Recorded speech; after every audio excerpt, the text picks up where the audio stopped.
সবাইকে জয় যিশু। আমাদের মহান প্রেমময় পিতা প্রভু যীশু খ্রিস্টের নামে আমি সবাইকে স্বাগত জানাই। আসুন আমরা ঈশ্বরকে ধন্যবাদ করি এবং তার বাক্য পাঠে আসি। আমি আজকে যে বিষয়ের উপরে বাক্য পাঠ করব বা আমরা বাইবেল থেকে শিক্ষা লাভ করব তা হচ্ছে প্রার্থনা। আজ আমরা প্রার্থনা বিষয়ে শিখব। প্রার্থনার বিষয়ে আমাদের মনে অনেক প্রশ্ন থাকে, যেমন কিভাবে প্রার্থনা করব, কখন প্রার্থনা করব, কতবার করব, কেন করব, অনেক বিষয়ে আমাদের প্রশ্ন থাকে। আজকের বাইবেল অধ্যয়নের মাধ্যমে আমরা এই সমস্ত প্রশ্নের উত্তর পাব। প্রার্থনা কি? খুব সহজ একটি শব্দ যে প্রার্থনা কি, কিন্তু বাইবেল থেকে আমরা যখন দেখি যে ঈশ্বরের সহিত কথোপকথনকেই প্রার্থনা বলে, অর্থাৎ আমরা যখন ঈশ্বরের সাথে কথা বলি তখন সেটাকেই প্রার্থনা বলে। প্রথম প্রশ্ন হচ্ছে যে আমাদের প্রার্থনা কে করতে পারে। প্রথম প্রশ্ন সেটা হচ্ছে যে প্রার্থনা কে করতে পারে। আমরা দেখি জগতের নাস্তিকবাদে যারা নাস্তিক তারা বাদ দিয়ে সকলে আমরা প্রার্থনা করতে পারি, কিন্তু বাইবেল অনুসারে কে প্রার্থনা করতে পারে এই প্রশ্নের উত্তরে আমরা দেখি প্রভু যীশু যখন তার শিষ্যদেরকে প্রার্থনা শেখাচ্ছিলেন, সেখানে আমরা যে পদটি দেখি মথি লিখিত সুসমাচার তার 6 অধ্যায় 9 পদে লেখা আছে প্রথমে যে হে আমাদের স্বর্গস্থ পিতা। অর্থাৎ এই শব্দের উপরে আমরা যদি দৃষ্টি রাখি তবে আমরা দেখতে পাবো যে কে প্রার্থনা করে। এখানে দেখি যে যারা বিশ্বাস করে যে ঈশ্বর আমাদের পিতা এবং আমরা তাহার সন্তান, সকলে আমরা প্রার্থনা করতে পারি। কে ঈশ্বরের সন্তান? যারা প্রভু যীশুকে বিশ্বাস করেন এবং প্রভু যীশু আমার পাপের জন্য মারা গেছেন তার যারা বিশ্বাস করে এই কথাটি, তারা প্রত্যেকে হচ্ছেন ঈশ্বরের সন্তান। দ্বিতীয় বাইবেল পদটি আমরা দেখি যোহন লিখিত সুসমাচার তার 15 অধ্যায় 7 পদে, তোমরা যদি আমাতে থাকো এবং আমার বাক্য যদি তোমাদিগতে থাকে তবে তোমাদের যাহা ইচ্ছা হয় যাচনা করিও, তোমাদের জন্য তাহা করা যাইবে। এখানে আমরা দেখি যে আমাদের ঈশ্বরের সন্তান হতে হবে।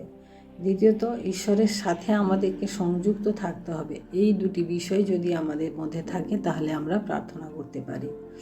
আর তখন মথি লিখিত সুসমাচার 7 অধ্যায় 7 পদ আমরা দাবিও করতে পারি। বাক্যে লেখা রয়েছে কি, যাচনা করো তোমাদিগকে দেওয়া যাইবে, অন্বেষণ করো পাইবে, দ্বারে আঘাত করো তোমাদের জন্য খুলিয়া দেওয়া যাইবে। অর্থাৎ এখানে আমরা যারা ঈশ্বরের সন্তান, যারা ঈশ্বরের উপর আমরা বিশ্বাস করি, যারা বিশ্বাস করি যে প্রভু যীশু আমাদের জন্য মারা গেছেন, আমার পাপের জন্য মারা গেছেন, আমরা প্রত্যেকে প্রার্থনা করতে পারি। প্রার্থনা কিভাবে করব? এই প্রশ্নটা অনেকের মধ্যে থাকে। অনেকে জিজ্ঞাসা করেন যে কিভাবে প্রার্থনা করতে হবে। বিশেষ করে যারা নতুন প্রভুকে বিশ্বাস করেন তারা তো করবেনই। কিভাবে প্রার্থনা করব এই বিষয়ে আমরা বাইবেলের পদ থেকে দেখি মথি লিখিত সুসমাচার তার 21 অধ্যায় 22 পদে, আর তোমরা প্রার্থনায় বিশ্বাসপূর্বক যাহা কিছু যাচনা করিবে সে সকলই পাইবে। বিশ্বাস খুব গুরুত্বপূর্ণ একটি বিষয়। যখন আমরা প্রার্থনা করব তখন আমাদের এটা বিশ্বাস করতে হবে যে যাহা কিছু আমরা যাচনা করছি তা ঈশ্বর আমাদের জন্য করবেন বা দিবেন। এই একই বিষয় আমরা যাকবের পুস্তকে দেখি 1 অধ্যায় 6 পদে দেখি যে কিন্তু যে বিশ্বাসপূর্বক যাচনা করে সে বিশ্বাসপূর্বক যাচনা করুক, কিছু সন্দেহ না করুক, কেননা যে সন্দেহ করে সে বায়ুতাড়িত বিলড়িত সমুদ্র তরঙ্গের তুল্য। অর্থাৎ যখন প্রার্থনা আমরা করব তখন সন্দেহ করব না, হবে কি হবে না, উত্তর পাবো কি পাবো না। বাক্যে আরও বলে যে সন্দেহ করে তাকে বায়ুতাড়িত বিলড়িত সমুদ্র তরঙ্গের সাথে তুলনা করা হয়েছে।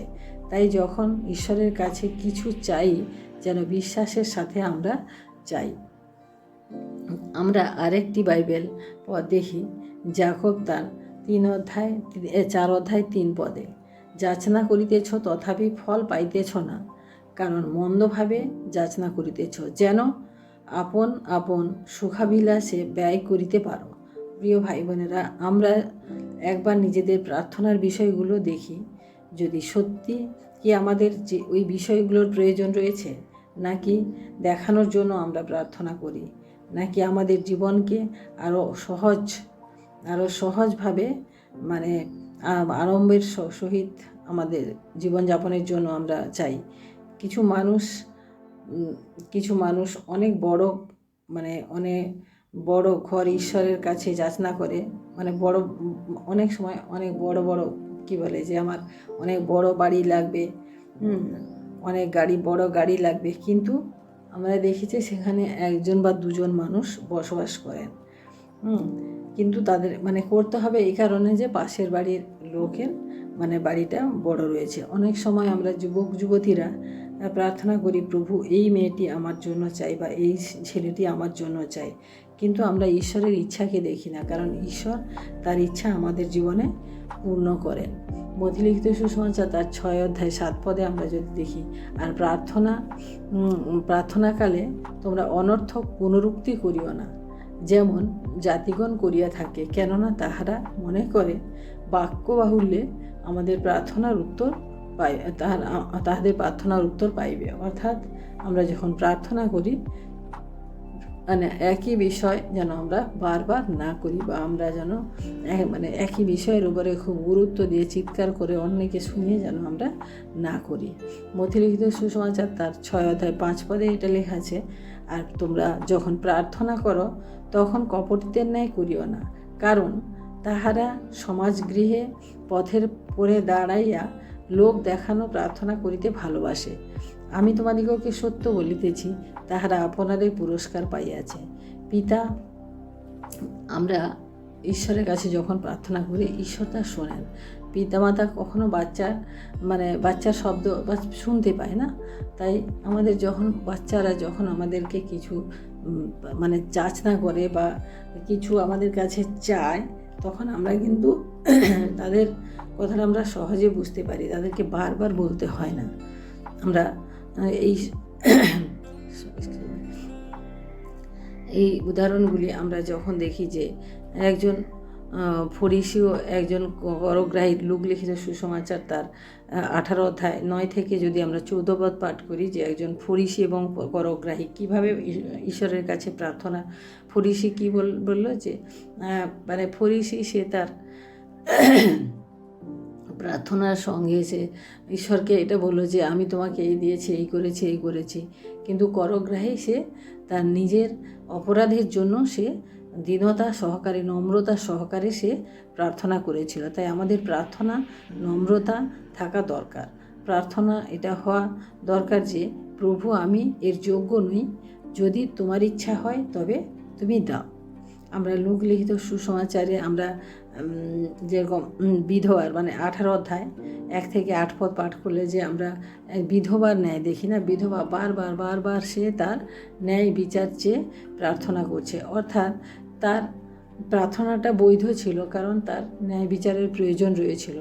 তাই সে ঈশ্বরের কাছে বিচারকর্তার কাছে সে বারবার করছিল, যাতে বিচারকর্তা তার প্রার্থনা উত্তর দেন, কারণ বিচারকর্তা তার প্রার্থনা শুনছিল না, তাই সে বারবার করছিল। আমরা গীত লিখিত সুসমাচার 66 অধ্যায় 18 পদ যদি পাঠ করি, তখন দেখি, যদি চিত্তে অধর্মের প্রতি তাকাইতাম তবে প্রভু শুনিতেন না। অর্থাৎ এখানে ঈশ্বর দাউদ বলেন যে যদি অধর্ম থাকতো আমার মধ্যে, তাহলে ঈশ্বর আমার প্রার্থনা শুনতেন না। তাই আমরা যখন প্রার্থনা করব, তার আগে আমাদেরকে দেখে নিতে হবে যে আমার জীবন দ্বারা কোনো যদি ভুল হয়ে থাকে, কোনো অপরাধ হয়ে থাকে, যদি কোনো পাপ থেকে থাকে, তাহলে আমরা যেন ঈশ্বরের কাছে তা ক্ষমা চেয়ে তারপরে আমরা প্রার্থনা করি। দ্বিতীয়ত হচ্ছে আমরা কখন প্রার্থনা করব। আমরা 1 থেসলোনিকীয় তার 5 অধ্যায় 17 পদ আমরা যদি পাঠ করি, তাহলে এখানে লেখা আছে কি, যে অবিরত প্রার্থনা করো, অর্থাৎ নিরন্তর প্রার্থনা করতে হবে। এখন প্রশ্ন কিভাবে আমরা নিরন্তর প্রার্থনা করব। আমরা প্রার্থনা, তাহলে কি আমাদেরকে সারা দিন সারা রাত্রি প্রার্থনার মধ্যে ঘরে বসে থাকতে হবে? এটা কিন্তু এরকম বিষয় নয়। আমাদেরকে নিরন্তর প্রার্থনা করতে হবে যে আমরা যে কোনো জায়গায় যে কোনো সময়ে আমরা ঈশ্বরের সাথে কথা বলতে পারি, কারণ ঈশ্বরের সাথে প্রার্থনা হচ্ছে আমাদের মনের সংযোগ। অর্থাৎ আমি ঈশ্বরের প্রতি কতটা আমি এই মনকে আমার সংযুক্ত রেখেছি সেটা আমাদেরকে দেখতে হবে। তাই অবিরত প্রার্থনা। আপনি যখন অফিসে কাজ করছেন, আপনার কাজটা করার আগে আপনি ঈশ্বরকে বলুন যে প্রভু আমি এই কাজটাই করতে যাব, যে তুমি আমাকে সাহায্য করো। আমরা যখন রাস্তাঘাটে যাই তখন আমরা যে বেরোনোর আগে আমরা যেন ঈশ্বরকে বলতে পারি যে প্রভু আমি বেরোচ্ছি, তুমি আমার সহবর্তী থাকো। এই যে কথাবার্তাগুলি, এই যে ছোট্ট ছোট্ট বিষয়গুলি যেগুলো আমরা গুরুত্ব দিই না, কিন্তু এই সমস্ত হচ্ছে আমাদের প্রার্থনা। আমরা কখন করব? আমরা তবে বিশেষ একটা বিষয় আমাদেরকে মনে রাখতে হবে যে আমাদের কিছু সময় আমাদেরকে স্থির করতে হবে যে আমরা সকালে উঠে প্রার্থনা করব বা দুপুরে করব বা রাতে প্রার্থনা করব। আমাদের এই বিষয়গুলি, এই সময়গুলিকে আমাদের একটা নির্দিষ্ট করতে হবে যেখানে আমি বসে ঈশ্বরের বাক্যও পাঠ করতে পারবো এবং আমাকে একটু শান্ত মনে আমি প্রার্থনা করতে পারবো, ঈশ্বরের কাছে প্রার্থনা করব। বাইবেলে কিছু আরও অনেক উদাহরণ রয়েছে যে দানিয়েল কিভাবে প্রার্থনা করতেন। দানিয়েল দিনে 3 বার প্রার্থনা করতেন। এটা তার অভ্যাস ছিল, কেবলমাত্র কঠিন পরিস্থিতিতে নয়, কিন্তু সে একটা অভ্যাস গড়ে তুলেছিল যে সে দিনে 3 বার প্রার্থনা করবে। প্রভু যীশু জীবনে যদি আমরা দেখি, প্রভু যীশু আমাদের জীবনের জন্য একটি বিশেষ গুরুত্বপূর্ণ দৃষ্টান্ত। তিনি মানে দিনে কতবার প্রার্থনা করতেন, কিভাবে প্রার্থনা করতেন, এখানে আমরা দেখি লূকা লিখিত সুসমাচার তার 6 অধ্যায় 12 পদ যদি আমরা পাঠ করি, দেখি যে প্রভু যীশু এখানে সারা রাত্রি প্রার্থনা করতেন। মার্ক লিখিত সুসমাচার 1 অধ্যায় 35 পদে দেখলে, যেখানে পাঠ করলে দেখবো আমরা প্রভু যীশু ভোরবেলায় প্রার্থনা করতেন।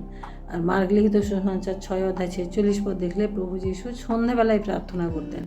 লূকা লিখিত সুসমাচার তার 5 অধ্যায় 16 পদ যদি আমরা দেখি যে প্রভু যীশু দিনের বেলায় প্রার্থনা করতেন। যোহন লিখিত সুসমাচার তার 11 অধ্যায় 41 পদ দেখি যে তিনি কোনো অলৌকিক কাজ শুরু হওয়ার আগেই প্রার্থনা করতেন। আর যোহন লিখিত সুসমাচার 14 অধ্যায় 23 পদে দেখি যে অলৌকিক কোনো আশ্চর্য কাজ, মিরাকেল কাজ সমাপ্ত হওয়ার পরে তিনি প্রার্থনা করতেন।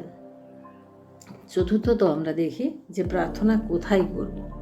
আমরা মধ্যলিখিত সুসমাচার তার 6 অধ্যায় আমরা 6 পদে আমরা দেখি যে প্রার্থনা আমরা কোথায় করব। মধ্যলিখিত সুসমাচার 6 অধ্যায় 6 পদ আমি পাঠ করেছি আপনাদের জন্য।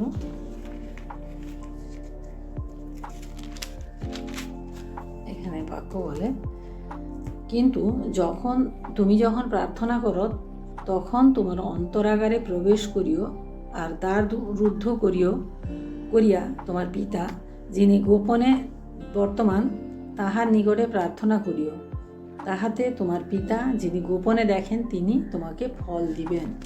অর্থাৎ কি বলছে যে যখন আমরা প্রার্থনা করব অন্তরাগারে, অর্থাৎ নিজের আত্মাতে আমরা উদ্বুদ্ধ হব, এবং বলছে যে ঘরের ভেতরে গিয়ে তুমি বসে প্রার্থনা করো, যেখানে তোমাকে কেউ বিরক্ত করবে না, কেউ তোমাকে বাধা দেবে না, কোনো কিছু তোমার ডিস্টার্ব হবে না, শুধু কেবলমাত্র পিতার সঙ্গে তুমি সংযোগ রেখে তুমি প্রার্থনা করো। অর্থাৎ আমাদেরকে ব্যক্তিগতভাবে প্রার্থনা করা খুবই দরকার আছে। প্রার্থনা করলে আমাদের কি লাভ হবে? আত্মিক, শারীরিক এবং মানসিক শক্তি বৃদ্ধি পাবে। প্রভু যীশু সামর্থ্য ছিল, শয়তান প্রভু যীশুকে ভয় দেখিয়েছিল, প্রভু যীশুকে পরীক্ষা করেছিল, কিন্তু প্রভু যীশু যেহেতু প্রার্থনার সামর্থ্য ছিল, তাই তিনি শয়তানকে তার সমস্ত প্রার্থনার অর্থাৎ ঈশ্বরের বাক্যের দ্বারা তিনি তাকে পরাস্ত করেছিলেন। প্রার্থনা কেন করব এই বিষয়ে যদি আমরা দেখি যে আমরা মথিলিখিত সুসমাচার তার 26 অধ্যায় আমরা 41 পদে 26 অধ্যায় 41 পদ আমি পাঠ করি। এখানে বলে প্রার্থনা আমরা কেন করব। এখানে প্রভু যীশু এখানে প্রার্থনার যে কেন করব তার প্রশ্নে বলেছেন, জাগিয়া থাকো ও প্রার্থনা করো যেন পরীক্ষায় না পড়ো। জাগিয়া থাকো, প্রার্থনা করো যেন পরীক্ষায় না পড়ো। অর্থাৎ যেন আমরা পরীক্ষায় না পড়ি, ঈশ্বরের ইচ্ছা কী সেটা যেন আমরা জানতে পারি। প্রার্থনা আমাদের জীবনকে পরিবর্তন করে। জোনা নিনবী শহরকে বাঁচিয়েছিল। জোনা যখন প্রার্থনা করেছিল তখন সেই নিনবী শহরকে বাঁচিয়েছিল। আমরা হিজকিয়া রাজাকে দেখি যে তিনি তার জীবনের বয়স 15 সাল বাড়িয়েছিলেন। তিনি যখন প্রার্থনা করেছিলেন ঈশ্বরের কাছে, যখন আমরা দেখি যে তিনি ঈশ্বরকে প্রার্থনা করে, ঈশ্বরের দূত তাকে নেওয়ার জন্য এসেছিল, কিন্তু তিনি ঈশ্বরের কাছে প্রার্থনা করেছিলেন কারণ তিনি আরও কিছুদিন এই জগতে থাকতে চেয়েছিলেন এবং তার জন্য তিনি তার জীবনের 15 বছর তিনি বাড়িয়েছিলেন। হান্না প্রার্থনা করে তার নিঃসন্তান জীবনকে সে তার সন্তান পেয়েছিলেন। আমরা ইস্টেরকে দেখি, তিনি 3 দিন ধরে প্রার্থনা করেছিলেন যে তার নিজের জাতিকে, সমগ্র জিহুদি জাতিকে তিনি রক্ষা করেছিলেন শয়তানের হাত থেকে। আমরা প্রার্থনা না করলে আমাদের কি হবে?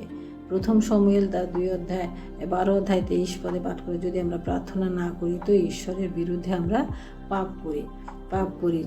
কতদিন আমরা প্রার্থনা করিনি, এমন অনেক দিন আমাদের জীবনে চলে গেছে। তার জন্য আমাদের ঈশ্বরের কাছে ক্ষমা চাই। আজকে আসুন আমরা ঈশ্বরকে ধন্যবাদ দিই যে তিনি আমাদেরকে এই সুন্দর বাক্য তিনি আমাদেরকে শিক্ষা দিলেন। অর্থাৎ আমরা যখন প্রার্থনা করব তখন আমরা যেন ঈশ্বরের সাথে আমাদের হৃদয়কে, আমাদের মনকে একাত্ম করতে পারি। অর্থাৎ প্রার্থনা হচ্ছে আমাদের জীবনের আত্মিক খাদ্য, কারণ ঈশ্বরের সাথে কথোপকথন, আমাদের সমস্ত প্রয়োজন যিনি মেটান সেই ঈশ্বরের সাথে আমাদেরকে কথা বলা হচ্ছে আমাদের প্রার্থনা।